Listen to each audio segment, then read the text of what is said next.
Loïc, tu penses à gérer Dino? Merci. Oui, je sais. Les gens ne sont pas rentrés encore.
Merci les filles.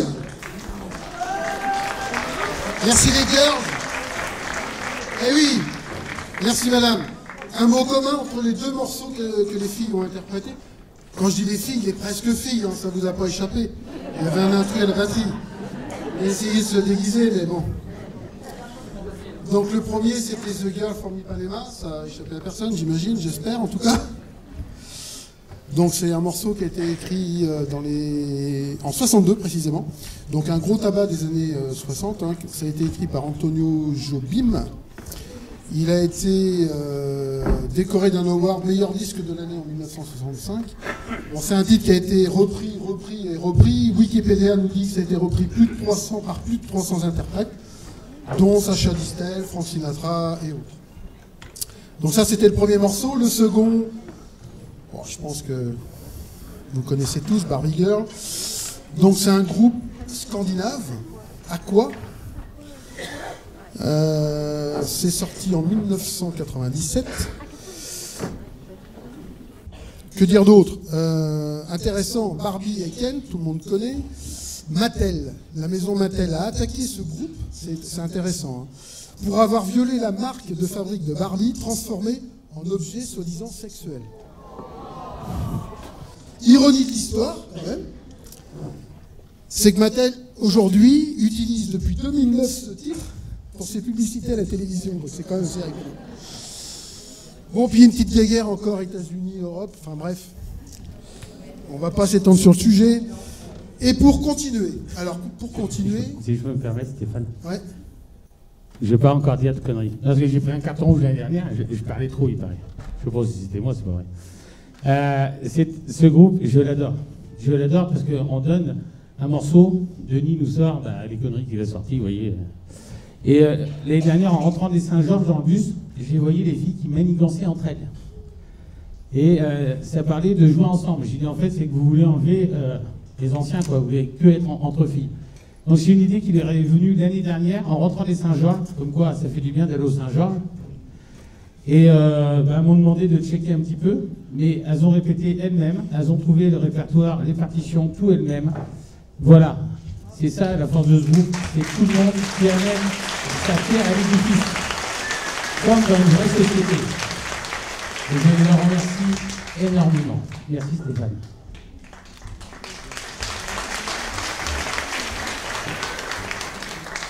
Bon, et donc maintenant que les filles ont repris leur tenue de soirée, ouais, c'est ça. On va passer à Mission Impossible. Bon, certes, série américaine, tout le monde connaît. Les débuts 1966, pour la première fois, diffusée sur la CBS. Puis progressivement diffusée dans tout le monde. Bon, c'est une série que tout le monde connaît, c'est évident. Devant un tel succès, des films ont été faits, fabriqués, tournés et diffusés pour la première fois en 1996 à Hollywood. Et dans tout ça, il y a un thème musical. Et ce thème musical, bien connu de tous, c'est quand même un truc assez dingue, ce truc. Enfin, c'est un morceau écrit en 5/4. 5/4. Alors j'avais le nom de celui qui avait écrit ça, mais je l'ai perdu, je crois. Oui, voilà, c'est ça. Oui, c'est ça. C'est ça. Et donc ce monsieur nous a écrit ça en 5/4. Alors, le 5/4, vous allez me dire, il y a plein d'amis musiciens dans la salle. Le 1-2, on connaît. 1, 2, tin, tin, tin, tin, ça, tout le monde connaît. Le 1, 2, 3, bon, les basses. Tin, tin, tin, tin, hein. 1, 2, 3, 4, on va pas chercher bien loin, on va prendre notre hymne national. 1, 2, 3, papam, papam, pam, pam. Tout ça, ça va bien. Mais alors en 5/4, je défie quand même pas mal de gens de nous sortir un titre. Take 5. Mission impossible. Mission impossible. Take 5. Non mais j'ai demandé au public. Non, c'est vraiment un truc un peu dingue. C'est pas facile à jouer, mais franchement, j'aimerais pas le diriger. Donc Manu, je t'avais pas la pression. Mais à toi de jouer, mission impossible. Merci à tous.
apparemment c'est moi.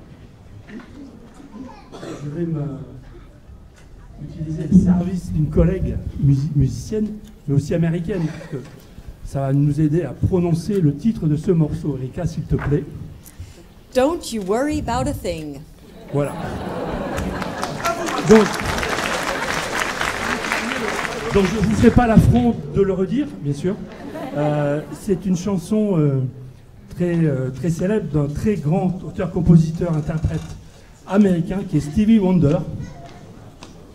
Et en sa mémoire, enfin il n'est pas mort, mais tous mes collègues ont prévu la chose. On va mettre des lunettes parce qu'il est aussi aveugle. Donc c'est une chanson qui a été très bien classée aux US.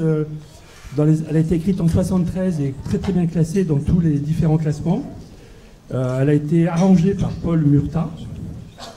Elle a connu un grand succès dans les années 90-92 par un groupe qui s'appelle Incognito, donc je pense que vous ne le connaissez pas. Donc Quand on s'appelle comme ça, c'est a priori aussi normal. C'est un morceau qui est chanté. Et les paroles donnent une note d'optimiste, de positif. Alors on l'a pas fait exprès quand on l'a choisi, mais en ce moment on a bien besoin de ça quand même, de positif et d'optimiste. Et pour votre information, donc il va être très âgé, enfin il a 75 ans là, au mois de mai. Il fait une tournée cet été à Londres et à Birmingham, donc si vous voulez y aller, j'ai regardé tout à l'heure, il y a encore des places. Bon, c'est 400 livres. Mais c'est quand même assez grandiose. Voilà, et bien sur ce, il ne me reste plus qu'à vous souhaiter une bonne écoute.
que je quitte les lunettes, autrement je vois rien. Donc c'est bien.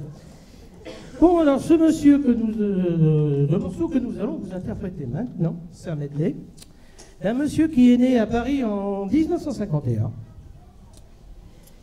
Il est auteur, compositeur, interprète. Il a fait des études de violon, de piano.